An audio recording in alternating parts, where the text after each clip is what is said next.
Philip's favorite Kamen Rider was Kuga, which has good taste. Both of them have good taste. Yes, both of them have good taste. And yeah, aside note, there's at least something to love in every Kamen Rider series. True.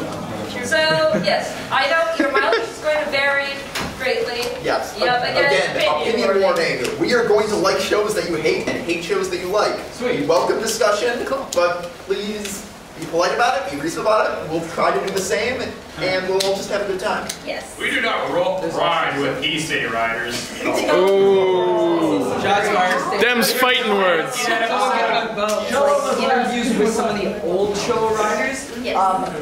What their thoughts are on the Heisei Riders and their actors, and those are really interesting. You can find them translated. Where? That sounds amazing. Where do you have them? I found one of the guilds on Henshin Justice. Okay. Henshin Justice is a website that's a very good place for anyone interested in Kamen Rider Yeah, stuff. the three best websites are Henshin Justice, Toku Nation, and Tokusatsu Network. Just a quick point for Henshin Justice, for anyone interested, this is I'm not going to say anything spoilery, but they did just reveal the design for the Golden Apple Rider. Yes. Also announced that it would be the guy who played Kamen Rider.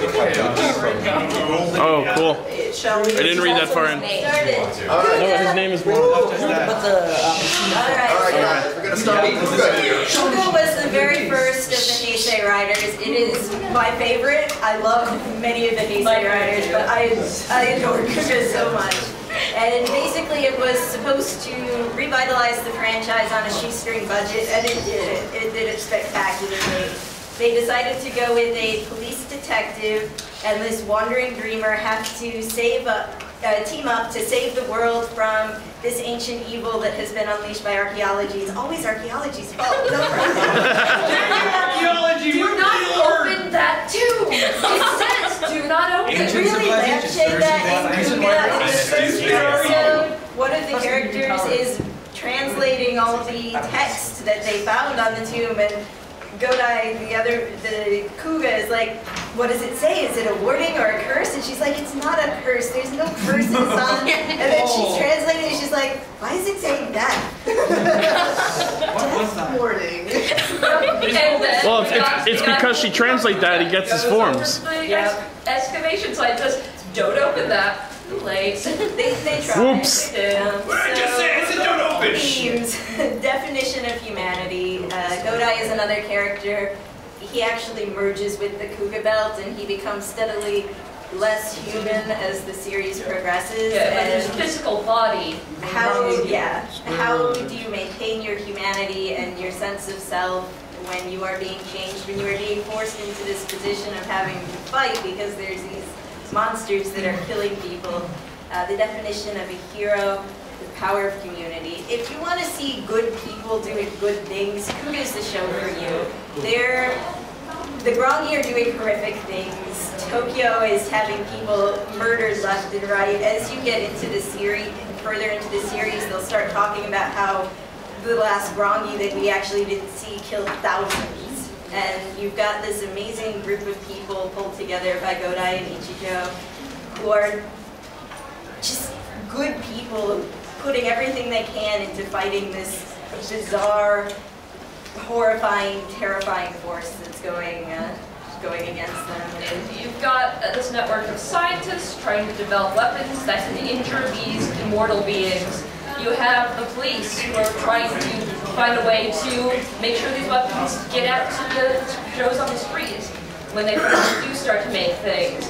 You've got the researchers coming up with translations, and you've got everybody working together. And it's really nifty because there are some gaijin, some people who are not Japanese in the university setting, and they're treated just like the rest of the cast. They're not joke characters. Yeah, They're people are three-dimensionally developed. They're not just archetypes, which is really interesting. And So no Furka. A lot Yeah, about the main character who's just a great guy, a sweet guy, but how he can hold on to that and hold on to his positive worldview when the world's just going to pieces around him, and be that hope for everyone. And how having one person who just refuses to give up that light can help inspire everyone around him. And it's different than a lot of the later shows. It does take a slower pace. There's only one rider. Godai is the only rider. You just have Kuga, though he gets lots and lots of form changes, and you get lots of supporting characters. And this is where we really started the 2-episode story arcs. It goes 2 by 2 through most of the show. Yes. I think this is a spoiler, but like, is it true that in the last episode, his ultimate form only shows up for like 5 minutes? In the last episode, his ultimate form doesn't show up at all. In the last episode, you don't see Kuga. The last episode is entirely falling action, which is very different pacing than pretty much any other. But in the episode before, yeah, his ultimate form was only around for about 10 minutes. Yeah. They didn't have the budget to do the big throwdown they wanted to do with Dagobah, with one of the final villains, so they show flashes of the big fight, and then they show the very end. So it did have budget constraints. I think they did it very well. It really worked for me. There's some people that it doesn't work for. They wanted to see Tokyo get smashed, which I understand. I like seeing Tokyo get smashed sometimes, but yes. I wasn't sure if I should say this for Decade, but where exactly does Rising Ultimate fit into it? That's just for me. Just Decade. Yeah, Ultimate Kuga was the ultimate. Okay. Yeah, the thing is, perhaps the original Kuga, he has this set of form upgrades that give him, he can swap between super speed, super senses, thank you, and super strength. So then, after a certain point, these special forms then get upgraded to their rising forms, which then finally lead to him becoming ultimate. And that has a lot of very interesting connotations in the story. It's actually kind of terrifying. They worked the form changes into the story very well, as opposed to some of the later series. Fies, where it's just, now you have a form upgrade. Fies, where, oh, I hate you, let me give you this form upgrade. Hey, Axel form was spectacular. I think we've touched on this, but it has a very interesting, very unique plot, very well done. The characters really sell the show, and the fact that, yes, there is a single rider, but he has this supporting cast that's varied. I mean, there's a police officer, there's a doctor, there's an archaeologist, a linguist, and they're all very intelligent people, and just the way they handle situations is very smart. There's not points where you're ripping your hair out going, this is so stupid, why aren't you doing this? Like, they're doing everything in their power, and I find that very compelling. Also, on the radio, single mother, there's like friggin' Ichibro. On the radio, they have Grongi warnings that about halfway through you start noticing that, you know, the general media is tracking things and trying to get people Go safe. inside, there are murderous monsters There's a outside. certain point where they just stop covering things up. They're just like, no, it's better for the public if they know what's going on and they prepare themselves. And with poor Kuga, he is actually labeled by the police force originally as just one of the 7 monsters.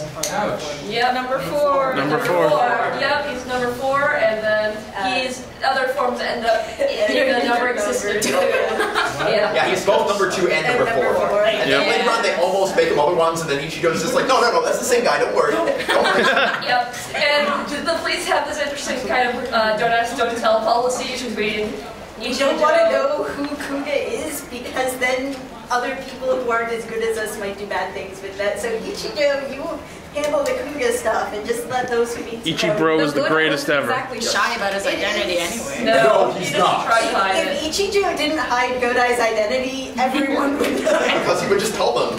He puts a Kuga mark on his clothes! Yep, he Yes. embroiders Yes, he it. does. Yeah, it's adorable. So, this show is very well written. Yeah, The only you can tell we love it. The only cons that I can list are, it does have a more J-drama, cop drama feel to it that has a Slow for a superhero. lot of people. I love that, but if that's not really your thing, probably won't like the pacing and the mood.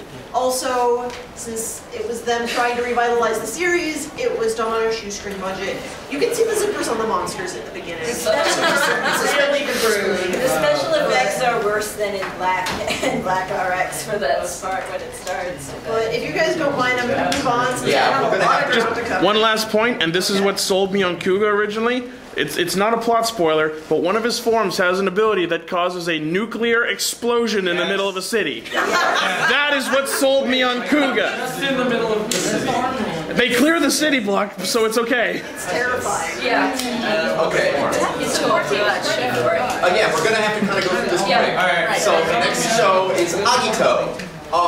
So Agito's got kind of a Christian mythos going on. It's also just got some general other kinds of mythos going on into it, but like they pull a cross out of the ocean in the first episode. But it also is very much a supernatural mystery. It kind of continues some of the aesthetic of Kuga, but instead of being a cop drama, it's a supernatural thriller, supernatural mystery. It's kind of like Black. Well, sorry. When Agito first showed up, the cops who run G3 were like, "Is he number 4?" Yes. And that's the only reference ever. Yeah, it's kind of like Black and Black RX. Kuga was so popular that they did start to make the show in the same continuity as Kamen Rider Kuga, but they couldn't have Kuga in it. So they made G3. Of course, made this mecha suit. It's essentially Mecha Kuga called G3, and there's some auxiliary stuff that connects the two, but they are very different in tone and style, so they're alternate universes. They're both very good, but they're very different in tone. So some of the themes, again, there's sort of a Christianity Gnosticism thing going on, as well as mysticism in general. The villain is God. There is a Trinity thing going on. There is some. You could argue that one of the main villains is God, a form of God. There is also the concept of what constitutes humanity, where you have people who are starting to become more than human for mysterious reasons. It's not like Kugo, where someone discovers a belt and becomes something more than human. It's a case of suddenly people are becoming something else, and we don't know why. And do they still count as human? And also, the concept of the self, it's very important that the main character starts the show with amnesia and really has no ego, no sense of self. He's a completely selfless character, and that's very important because later you get people with the same powers who aren't as selfless. And a major theme is, you know, how not being selfless, how having an ego at all and gaining that kind of power is so dangerous. I love another. And then they also have counterpoints to him. Like we mentioned, the Mecha Rider is how to be still completely human, yet interact with the gods. And then we have people who are suffering because they are somewhere in between.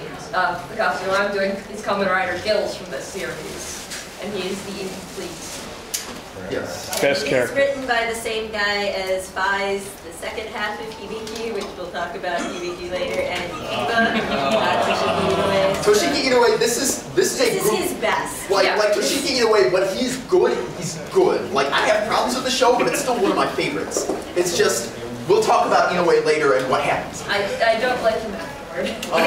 So Agito's a good show. There's 3 very interesting, very different main characters, and it's got very unique, interesting, high concepts. It does take a long time for the mysteries to be worked out. It's the most frustrating part of the show. And some plot lines work better than others. There's one character that bad things just happen and happen and happen to this character, and some people get to the point where they're like, really? One episode was not written by Inoue. It was written by Kobayashi, which we'll talk about later. It's the episode that character just gets comfort and cuddles the whole episode. It's adorable. So yeah, Agito's good. Agito's good. Watch it. Cool.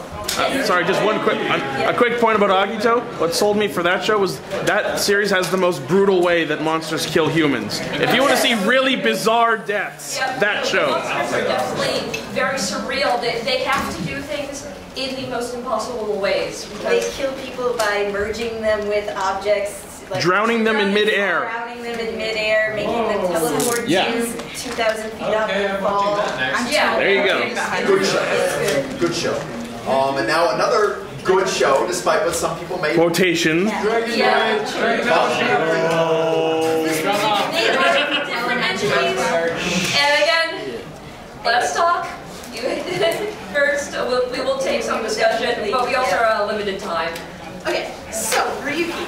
Not everyone who gets power is going to be heroic with it, and some people who have power aren't heroes, but they aren't heroes for a very good reason.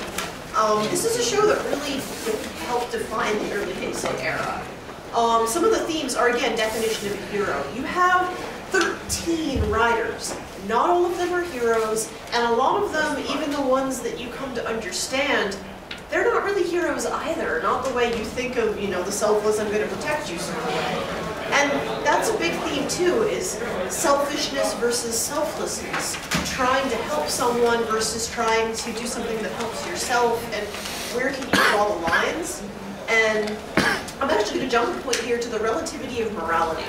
This is a huge point in Ryuki. You have so many characters that all have their own reasons, and it really digs into when is it okay for you to judge or tell someone that what they're doing is right or wrong. I mean, you have these characters who have to fight each other to the death, and once the main character Shinji learns their reasons, he sits here going, do I even have the right to stop them?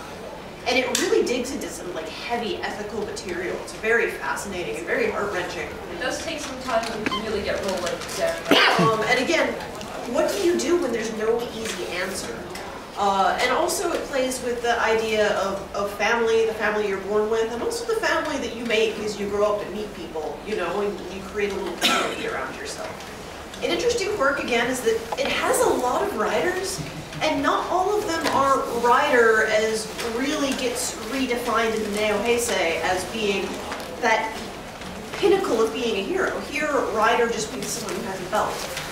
And there's the power. And a lot of people really don't like. There's a lot of different alternate endings, and in a way, they can all kind of be considered canon. There's some strange stuff going on in Ryuki. And there's a point here where there's two main characters who share a lot of screen time: Shinji and Ren, Kamen Rider, Dragon. Kamen Rider Ryuki. Kamen Rider Ryuki and Kamen Rider Knight. And in some other shows, Knight may have been cast as the main character. This could very easily have been Kamen Rider Knight, say if it was written by the Kabuto writers. And I think it's really important that it is Kamen Rider Ryuki, that Shinji is the character that you're supposed to follow and you're supposed to empathize with his struggle. Yep, he's not the coolest, but he has the most honest morality. And as a lot of people know, it was brought over to North America as Kamen Rider Dragon Knight, given the power decision ever. Side note, you just forgot Master Rider. Yeah, Master Rider, Sabin, Master Rider. That was our last one. We're not talking about American adaptations here, just a brief minute.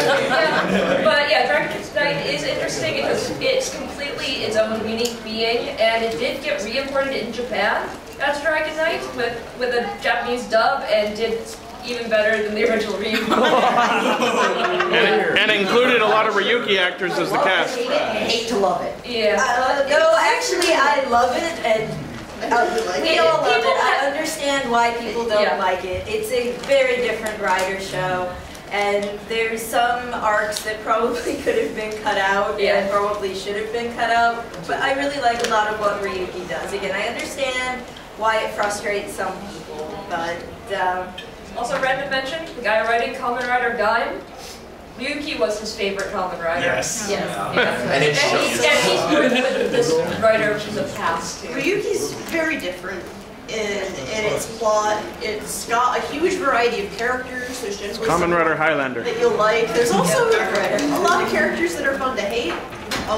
It can be a very dark show, and the ending is very controversial. And occasionally ridiculously funny. There are moments in there where... There are 2 comedy episodes. Oh Some of the best comedy episodes.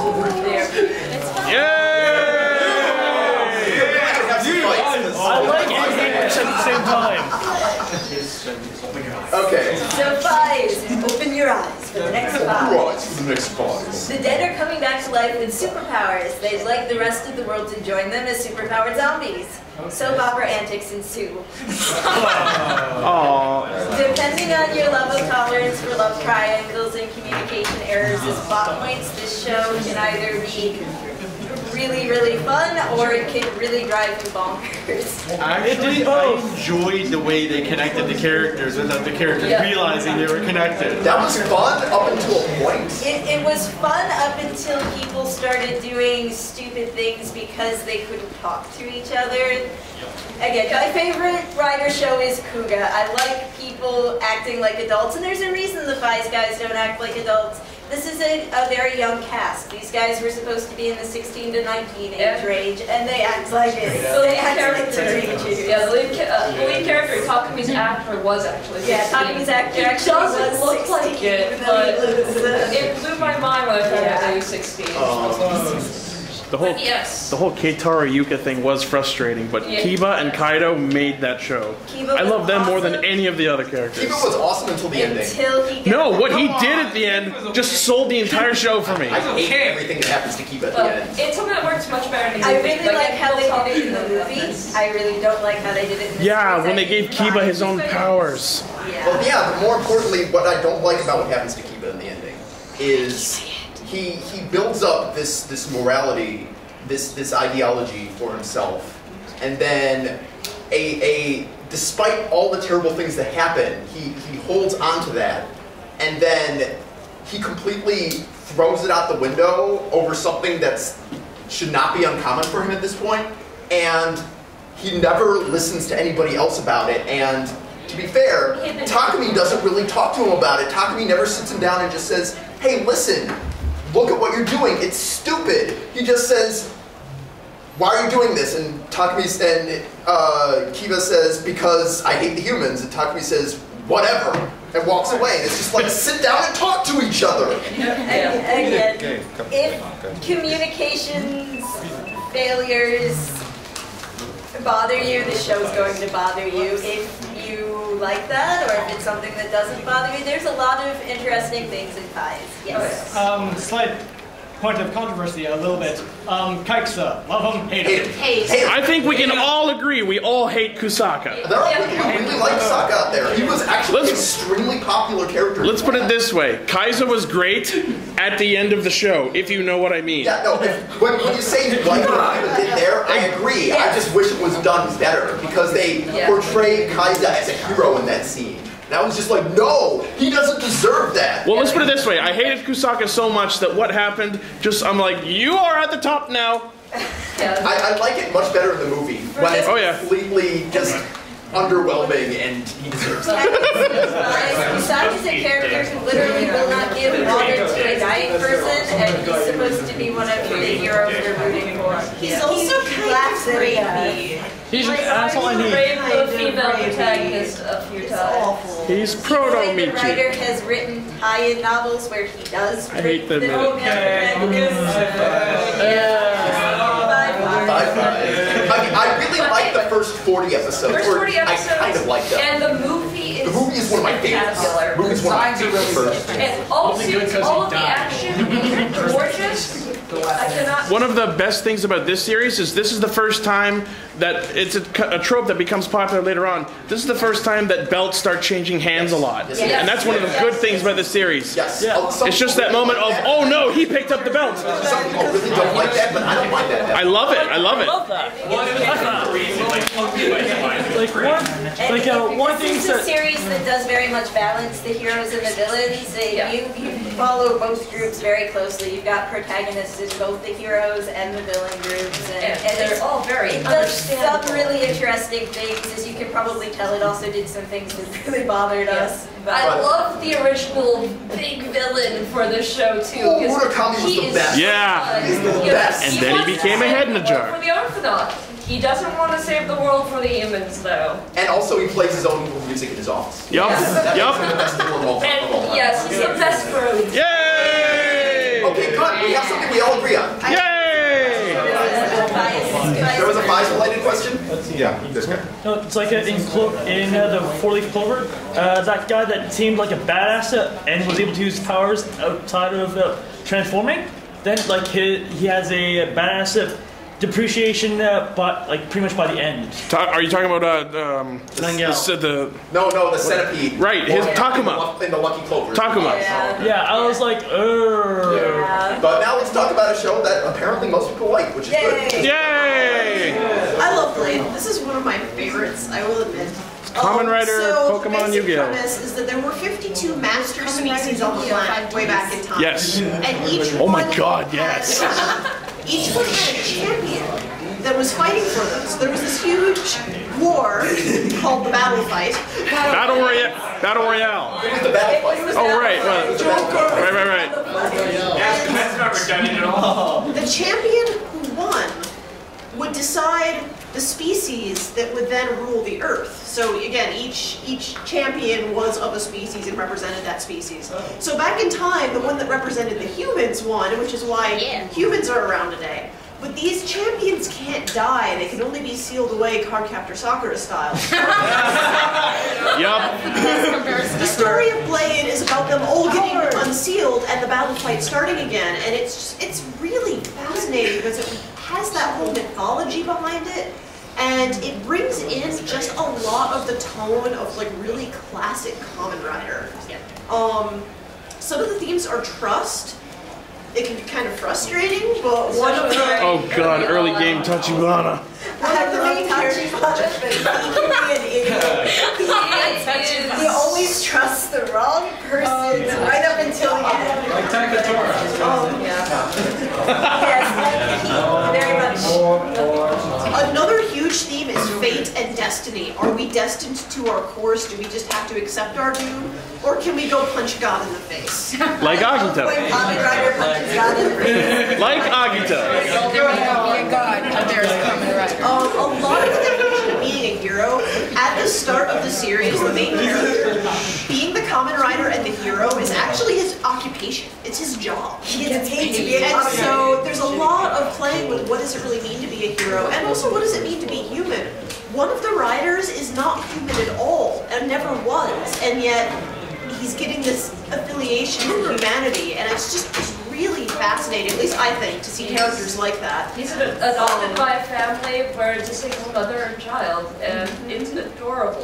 And I keep saying that. some interesting quirks is there was a writer change partway through, but actually for the better. Really? I didn't even Blade notice. was kind of still finding its stride. It throws some things out there that they never really follow up on later because it was still sort of figuring out what it wanted to do.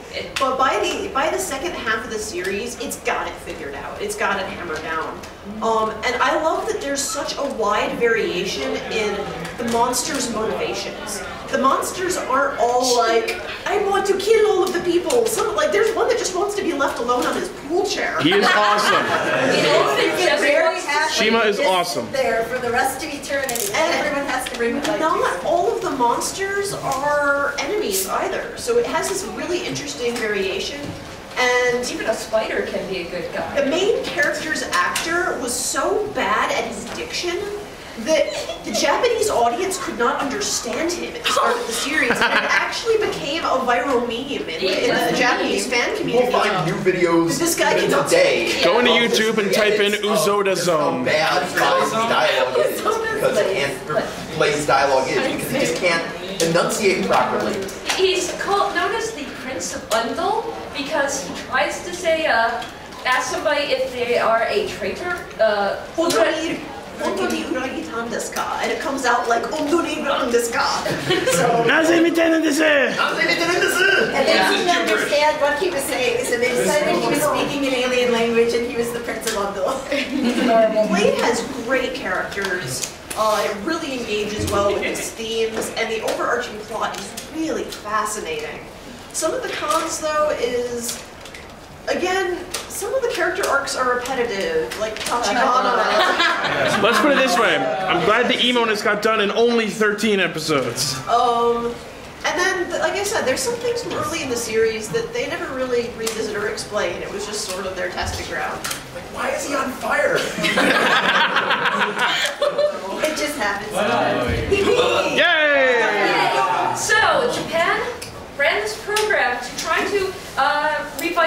interest in traditional Japanese arts. We got Hikaru no Go during this era as to revitalize interest in Go.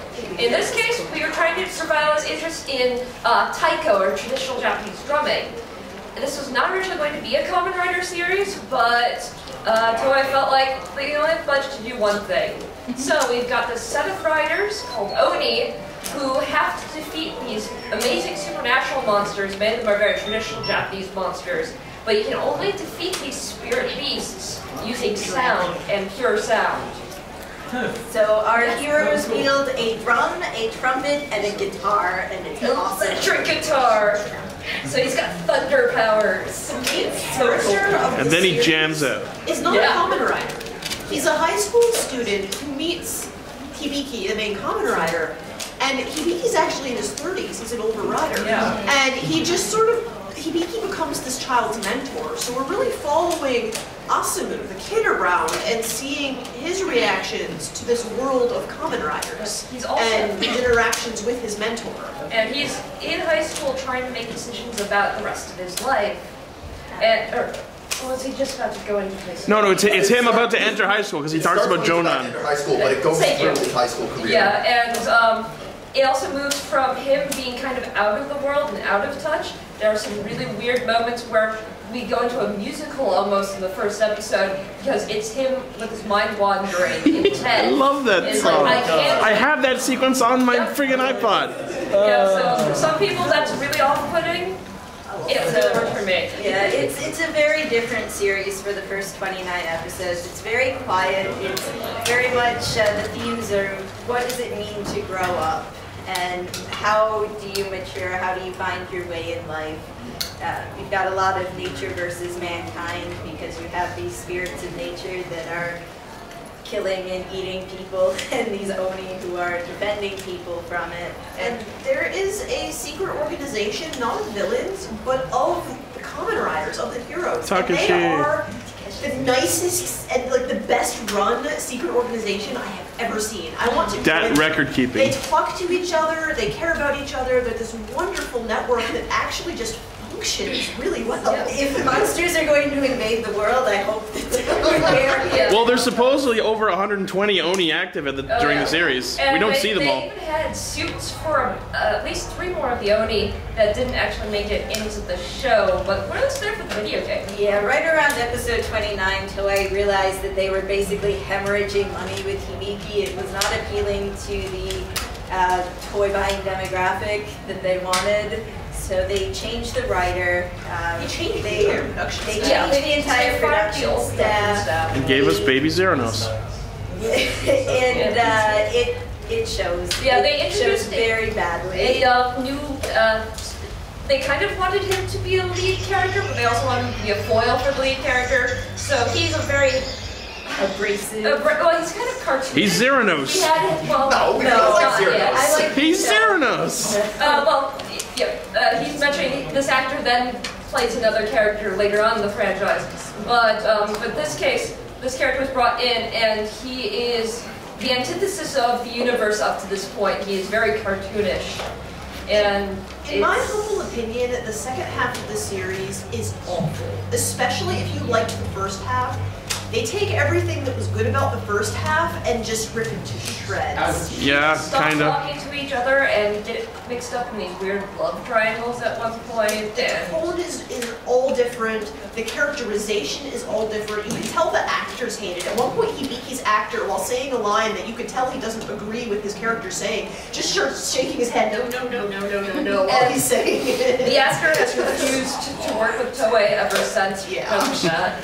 Perhaps the most egregious thing, though, is they make all these changes. They throw out the plot that they had been doing, but then they never wrap up the plot anyways. Yeah. They never give you answers as to what's going on. I thought the one cool thing about the early part of the direction change was they had the guy who sang the ending theme to the first half of the series come into the show as a character, and he's this loud, bossy a-hole, but then he ends up giving the superpower. Yes. The one episode in the decade left the tribute to Hibiki. It was very good. It felt like an apology. Yeah. There's another big thing with Hibiki where they were gearing up to introduce our first female rider, and as one of the students who was almost ready to essentially graduate, and later on in the series they say, no, she can't become a rider because... I will say that despite the second half of the series, the first half of the series is worth watching. Just those 29 episodes. They wrap up the emotional arcs that are happening. They don't wrap up the plot, but even if you watch the rest of the series, it would wrap up the plot. They skip the final battle. If you're interested in it, I will still recommend try to get their audience back. So their basic premise is a meteor fell to Earth, destroying part of Tokyo and bringing an invasion of shape-shifting aliens, because that's what lives on meteors, right? All the time.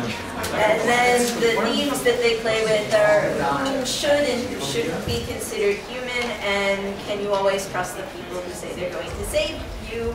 Also, time travel makes things complicated. Oh, God.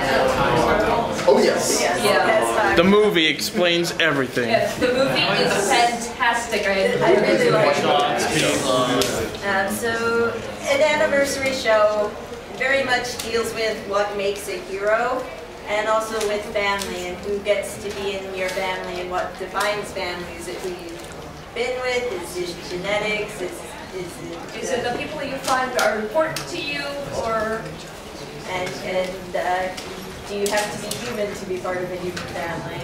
And then again, it was a return to very standard Toku tropes. Bugs. Another thing here, though, in the themes is it also played with inverting themes. Usually we had the ideal big brother for a hero. In this case, he's our secondary rider, and our lead rider is very much me first. I am the greatest thing to ever great.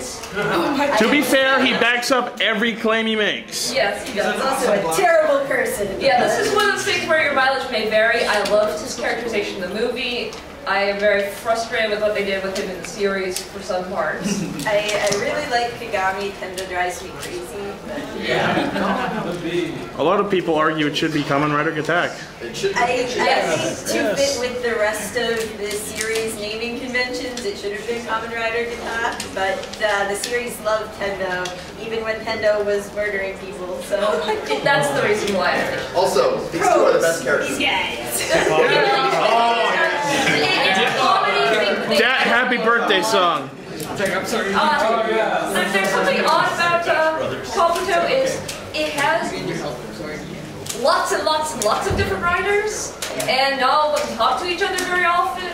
So you get some episodes that just don't. You get one rider who's mostly written by one writer, and he doesn't show up in the climactic battle because this is the final. Drake, this is the final night. I like Drake. I don't care what anyone says. Oh, I like Drake too. I did for a while. But Tendo is there. Tendo can take all of my hate. It's okay. He probably wouldn't even notice. Yeah, he's too busy being shiny. It's a very, very pretty series. It's gorgeous. They threw a lot of money at it, and it worked really well. The special effects. Especially the fight in the rain. One of the gimmicks is that the riders can slow down time. So they move fast.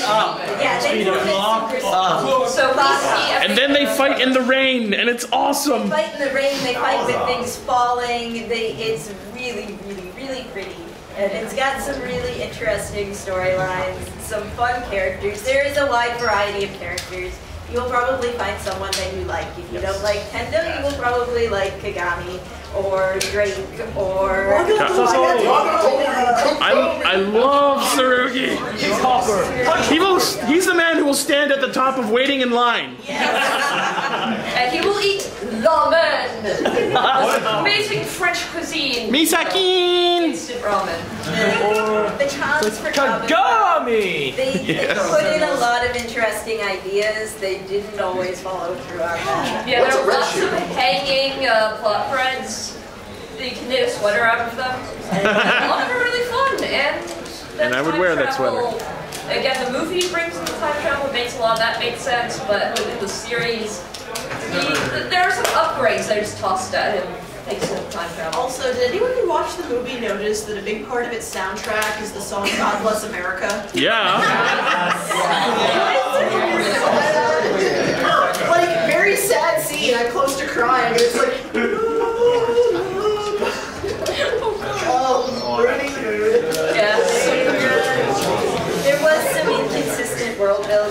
Kabuto. They couldn't decide whether the henshin devices were little gods or technology or something else. Weren't they just made by Zek? Yeah, they were kind of introduced as being alien gods choosing champions, but they are also these little robotic things made by the Zek Corporation to fight the worms, and none of the, like, we're kind of hoping both, but none of these bits were really ever elaborated on or... Yonemura is good at throwing interesting ideas at the screen. He's not always very good at drawing. He has a dartboard. He was the central writer, but there were still 5 other people involved. It's like script bingo. And I know a lot of people like him, and he could be a very fun character, but we will insist that Tendo was kind of a terrible human being. Well, yeah, but that's what made him fun to watch. I was fine with him until he walked past somebody dying, and he could have saved them. And he did. In the second to last episode, he let someone die that he could have saved just because he's a dick. And I wouldn't even mind that. I don't mind if a character's a dick, but the show never seemed to acknowledge that he was a terrible human being. Kagami's always singing Tendo's praises, even when Tendo doesn't deserve it. But it's everyone in this place. We'll talk about a series later where where the main character's a dick and the show acknowledges it and pays for it. That's a show I really like. Can I just say that the best part of Kabuto's arc in the decade? Can I just say the best part about Kabuto's arc in the decade was the fact that he apparently wasn't in it? Who wasn't in it? Oh, yes. Okay, how about this one? Also the Mook strength. Pretty much having the soldiers of Zekt, pretty much at the very beginning, they're just bad. Just they are there to be slaughtered. Though to be fair, in the first episode of Kuga 28, cops died. Well, they weren't prepared. The Zek troopers were trained for this purpose. Trained to die. Also, the beginning of all this, like, all these people died. Well, happy birthday's playing. We'll get there. By the same author who wrote Ryuki, also same author who wrote O's. She also did the adaptation for Attack on Titan, things like that. But anyway, we kind of It's okay. So Den-O is a really fun show. It's a lot goofier than most previous Kamen Riders. It's a lot more colorful than most previous Kamen Riders. It has a large ensemble cast, and half the ensemble cast live in the same body. Awkward roommates are awkward. So basically, it plays a lot with time travel. It plays a lot with what the past and future mean to humans and how to define them. And defining time as memory is a major theme of the show.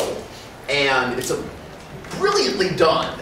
Like the way they handle that time travel and how memory and time travel weave together, and as long as something is remembered, it can never be erased, and if something is never remembered, it will never exist. It never existed. It never existed.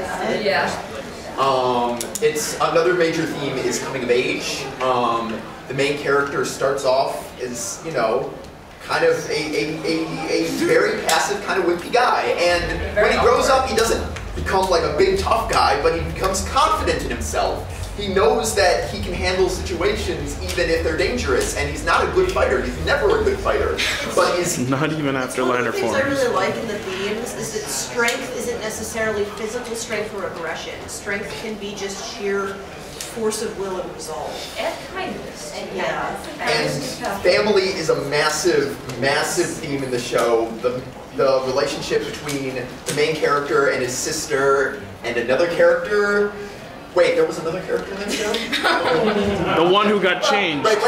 There was another character in that show? I know. Other characters in that show. This is not a dog against the show. What is the show? A plot. This is it. I'm making a joke about the show. So, like we mentioned, memory is very important.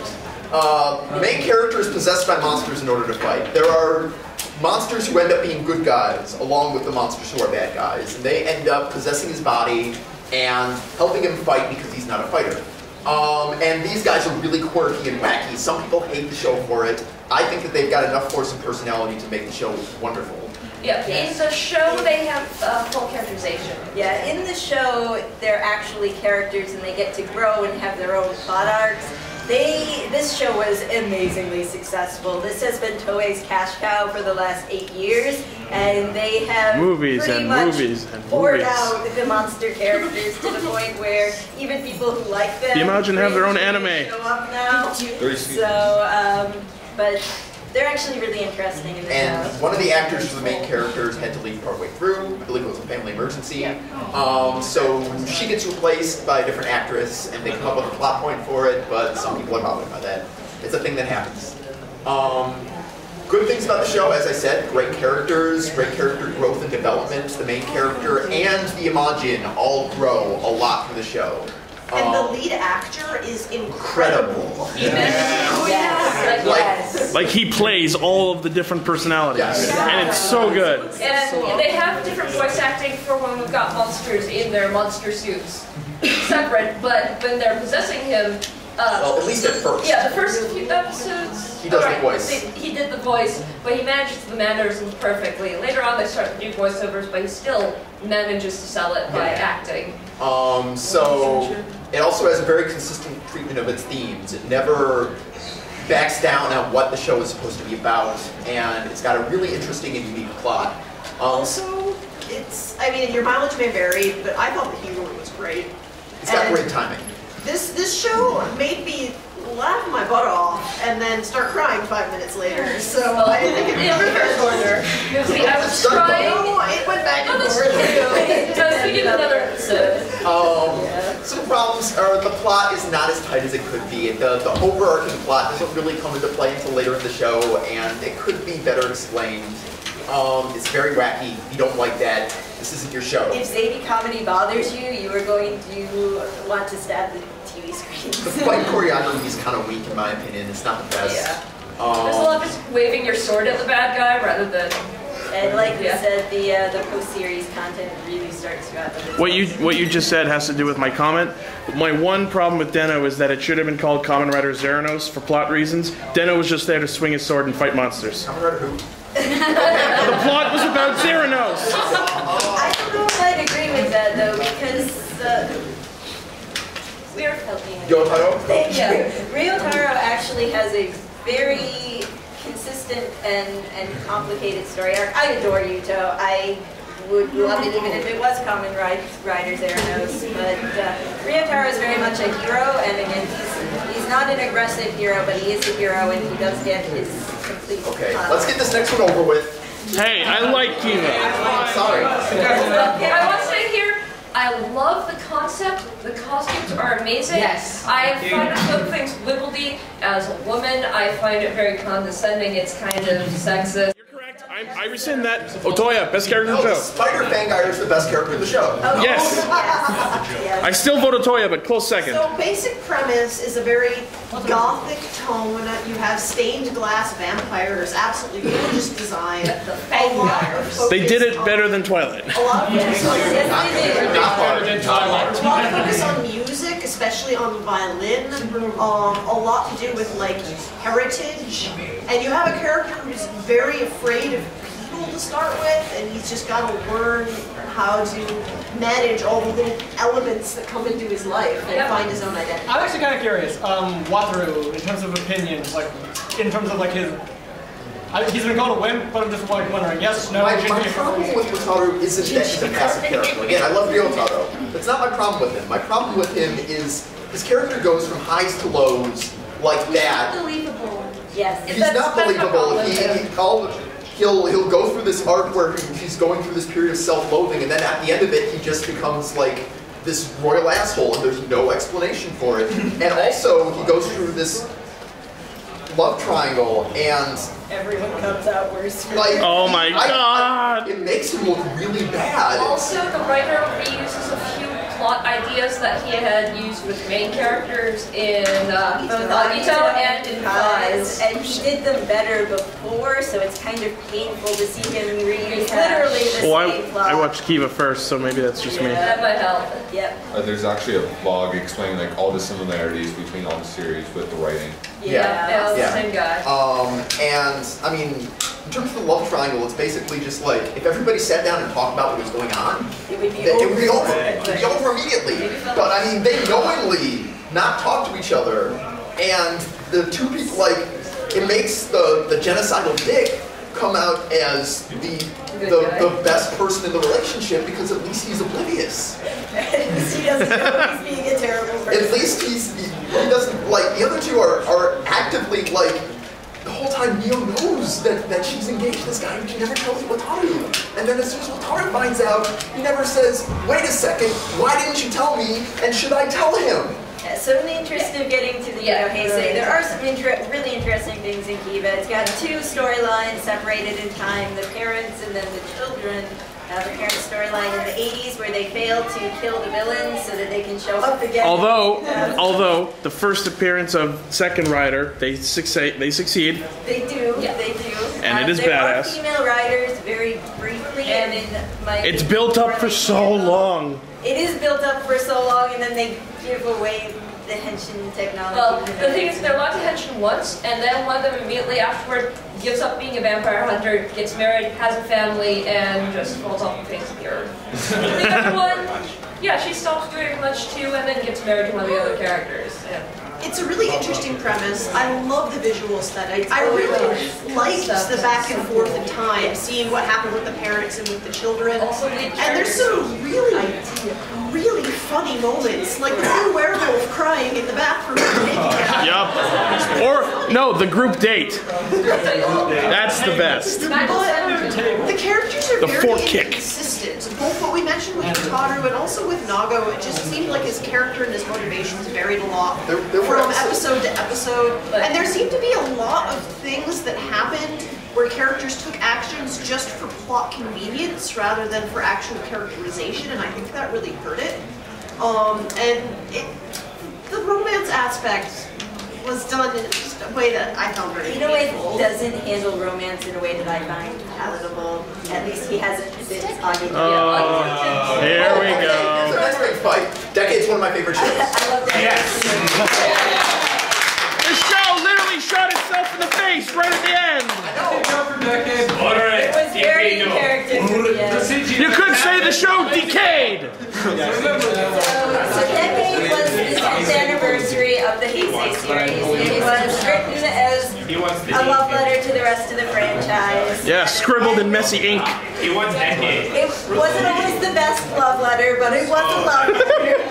And it's got a man with no past and a woman with no future going through alternate universes of the Rider worlds in an attempt to save the future. And it's very much a love it or hate it show. There's no doubt about it. I acknowledge this show is false. It's Like, I'm not saying this show is perfect or anything. But I love There were enormous gaping plot holes. There was a big like writer world-sized chase plot right holes. through. This show is very meta. If you come to understand it on its, like, meta levels, it's really fascinating. But it doesn't always work well just within its own universe, because there's holes there that are filled by the meta. But it does a lot with what does it mean to be a hero versus a villain, good and evil, morality, and just the powers of human connection and bonding against the forces of destruction of the universe. And it really has a mythic feel at the end of the day. Yeah. And Kamen Rider's awesome, guys. It travels between various worlds, and because they couldn't get all of the old actors back for cameos, they decided to do a lot of alternate universes. In some places, they did a deconstruction of the original series. Sometimes they did kind of a bit of a comedy spoof of some of the elements in the original series. Like, but it's slightly different tones.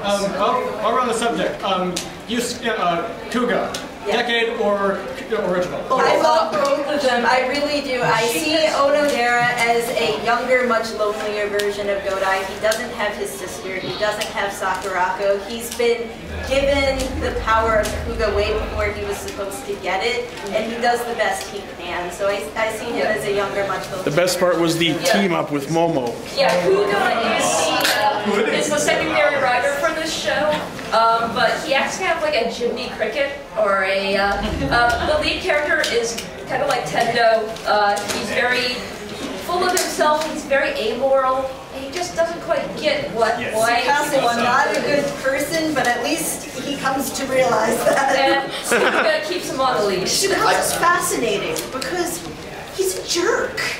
And he doesn't understand good and evil, and really the story is him learning to understand good and evil, and that's why to he meets actually Natsumi. decide to care about it. And also, when he is a jerk, he gets called out on it by the other characters. They're like, dude, what are you doing? And also, there are consequences to his actions. Yes. When he is a jerk and when he's overconfident, sometimes people die. In the third episode, And the laughter pinch. well, at the end of the second episode, he does something that leads to a character dying in the third episode, and you can see on Tsukasa's face when she dies, he doesn't understand what's happened, and he's kind of horrified. Really interesting character. Yes. And like with this series, the strength is with the characters and this ensemble cast, not with the plot. Yes. Yes. To those who say that Tsukasa is completely heartless, look at how he acts with Natsume. And Oh yeah. That's why he gets called out on I it. think it's only me nuts. Tsukasa She's the only one he cares about. What about everyone else? to be. I think it makes a lot of sense once you know his backstory. Yeah, I'm saying he's not saying that he's heartless. Amoral means you don't understand the morality of others. But he You have feelings wants and to be a such. good person, which is his whole journey. Yeah. And I think that's really interesting. But again, very holes in the plot. You can drive trucks through, and the alternate universes can be jarring. But And hey, at least there's a character who's more of a jerk than Tsukasa is. Okay, I like Kaito. I like him. I like his powers. But the thing with him wanting to steal treasures is never explained or resolved at all. That's Just another him one. stealing things. That's it. He wants things. Just give him. He's a klepto. First of all, best thing about the kid was Black and RX's world. Yes. No, the Shinkenger crossover. Because it's what they. Second, hated the end. Hated the ending when they at the very last scene. It was an ending. There was an ending? Like the very last episode, like how they. The show literally shoots itself in the face. Well, that's because they actually ended in the movie, and they rewrote the movie totally figuring out.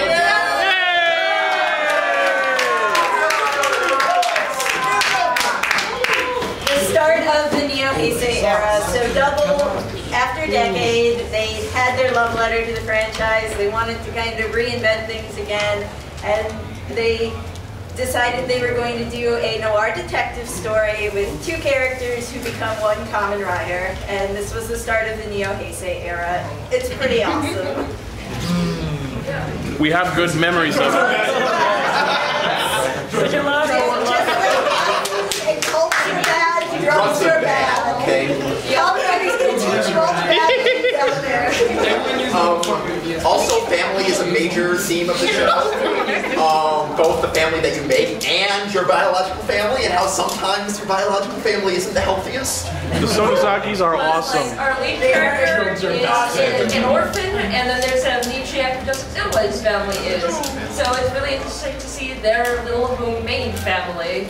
And this kind of the interesting quirks wasn't set in Tokyo. They made up an imaginary city, Futo, and they did a really good job with Windy it. City's a real place. And it's a real place over here. It's not called Futo. All right, Chicago. And it redefined Kamen Rider as very strictly, Kamen Rider is your hero. Kamen Rider is the person that protects and that you look up to. It kind of reclaimed that title after it had gotten a little bit wibbled. And now Toei's playing with that again. Yeah. Yep. So Prose is very tightly plotted. There are very few holes in this show. It feels very tight. Most of the characters are great. Yes. Like Very good character. all the protagonists, the antagonists for the most part are great. It's also got amazing world surrounding it. They do a great job of creating a unique setting for the show. Futo has its own personality, and I find that's one of the things that Literally, it has a mascot. Futo-kun! Some of the issues of the show, the tone can be a little inconsistent. The comedy goes back and forth, and sometimes you can have emotional whiplash from the comedy not quite tying in with with what's going on in the drama as well. Only issue I had with the end was that character did really screwed over. Like, there's one character who just they just terrible things happen to her, and they don't address it as well as they should. We've got 10 minutes left. Okay, so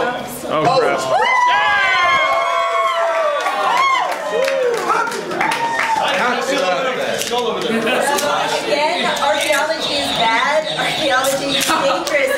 Damn you, archaeologists! It killed so many points. Literally, the first episode, people get slaughtered while Happy Birthday is playing and a guy's making a cake. Yes! Kogami is amazing. That's 60% cake.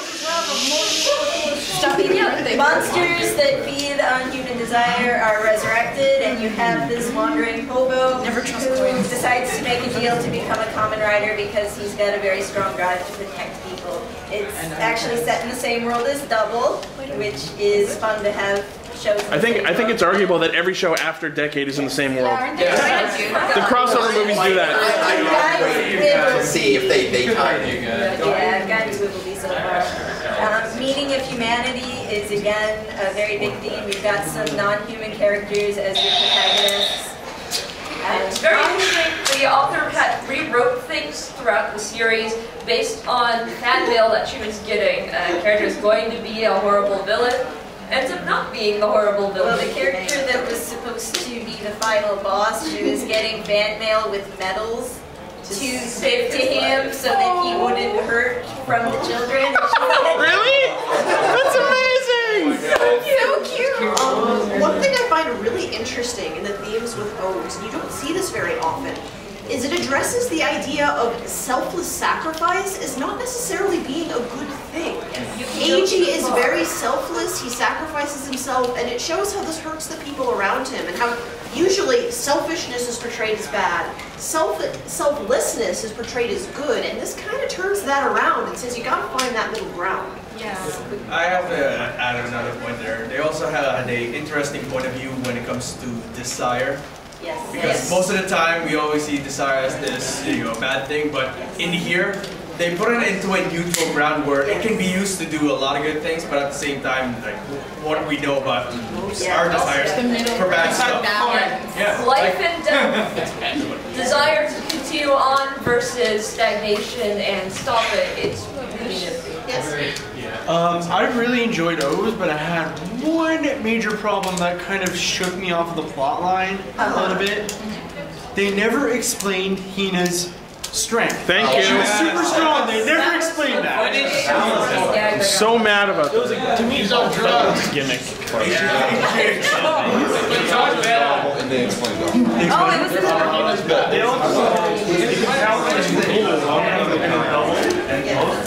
They They said something about having another green, but they never showed That was a writer. They were originally going to have a original purple green, but then they changed that storyline to what it was. So that's what happened in that movie. They didn't know what they were doing.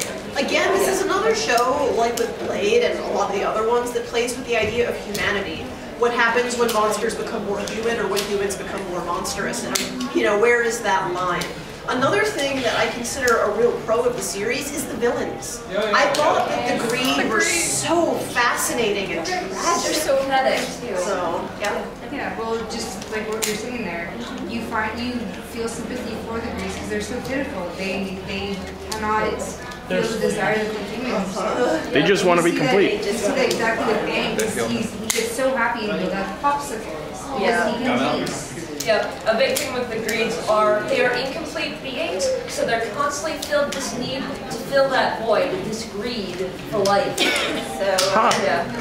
Cons to O's, slow pacing in the first half, and the ending ended up a little bit rushed. The director's cut helped that a lot, and sometimes the sound effect guy was apparently hired for Not the belt.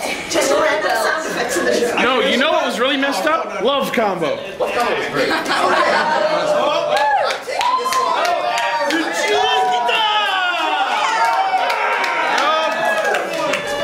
I'm taking this one because it's my favorite show in the franchise. One of my favorite shows ever. I'm enjoying it so far. It's the show has a great energy to it that I have not found anywhere else. It just the show feels like it loves being there. It wants to show you a good time. It wants to make you happy. And there's a very good reason for that. This is the first show produced after the Tohoku earthquake. It was made very much as an attempt to give children something positive after all of that. And I think it does that incredibly. It's a show that has a high school setting, and it has a large ensemble cast. It's got this space theme to it that's just very futurist and uplifting. And just the main character is by far and away the highlight of the show. Just the fact that he is just this great guy, and he literally just he's a guy who's just able to find the good in anybody, and he will reach out to anybody. There is not a person at the show who he will not attempt to reach out to, whether or not they can take his hand back. Or a space station. Or a space station. Or a weapon of mass destruction. Or robot or whatever. He will reach his hand out to you, and it's just touching. He will love and tolerate the world. And it's at the same time, like the director is Koichi Sakamoto, who is an incredible director. He also directed the Double movies and Kyoryuger, and he always brings this energy into everything he does. He uses a lot of Dutch angle shots and discoloration and things like that, and it just has so much energy to it. Live pyrotechnics too. The main problems with the show are some people don't like the high school shenanigans. Some of the characters. I like the episode where he had normal hair. Oh, yeah. He actually looked cool in that He episode. looks so good with normal hair. Some of the characters are a little Also, he's a inconsistent. model. What happens I to can't you is a little remember. unfortunate. Yeah. But other than that, it's a great show. I can't recommend it highly enough. It's a lot of fun. Now, We got we're 2 going to minutes. real quick, we got 2 minutes, we're going to real quick go through the next couple of Can we shows. skip Wizard? Yeah, Wizards. He looked pretty. That's it. Well, it's extremely boring. It was a very safe show. It played it very safe. It didn't want to take a lot of risks. It did have some interesting things to it. Pretty much every Rider show has something interesting. I don't hate Wizard at all. I don't hate Wizard. I do not hate It's Wizard. definitely not my Beast favorite. was the It's not best part of that show. I do love Beast a lot. It's Dem mantles. It's an okay show. And coming after Forze and before Gaim, being an okay show is the worst thing you can do. But it had a really good ending. Yeah, very good start, very good end. The lead actor is fantastic. Yes. A great straight man who will really whack the world. Yeah, but, Just the supporting cast was unfortunate. and underutilized. Yeah. The villains weren't as good as they could be. Yeah. Okay. Let's get to the show everybody wants to talk about real quick. Don't say no, just talk more. Gaim is amazing. Gaim is probably going to be the next double. And everyone builds up the box seats. Okay, Bandai decided to take a poll of children saying, what's your favorite kind of fruit? Because animal things have been done to death. So they said, hey, Ganu Urobuchi, writer of Madoka Magica and quite a number of games for Netflix. That's what sold everyone, Very honestly. adult stuff. They give him this children's show, say, okay, you got fruit ninjas. Or You got Well, Ichigo Arms is kind of a ninja. But anyway, yeah. And so he's taking that concept and running with it. It's got It looks fine. It looks fine. Sacrifice of what it means to be a hero, of how far are we willing to go to save people, and is it okay to compromise? And the meaning of power. What is power? How do you define it? How should it be used? How should it be handled? And what does it mean to grow up? Is growing up becoming jaded, or is growing up making compromises with your ideals, or is growing up having power? Watching, one more storyline. And if the laws of the world seem too dour, should we accept it because that's the way the world works, or should we try and forge our own path? And just a real quick final note, because this is basically it. Next show we now know is going to be called Kamen Rider Drive. Yeah. Nothing else about it except it's called Kamen Rider Maybe Drive. that mini disc idea is back. Yes? There's actually an episode in Deno where in the background you can see an opening of Helheim, the forest. is in the it was just like drawn on the wall, and it actually features the same actor as Sid from Gaim. Yeah. Who was Sid in Genom? He was in the. He was like one of the characters that Imagine has to. Also, Really? Yeah. Wow, we're gonna look that up. Then the original design, the original plan for Gaim before the Fruit Samurais was converted. I think we can all agree Oren Pierre Alfonso is awesome. Yes.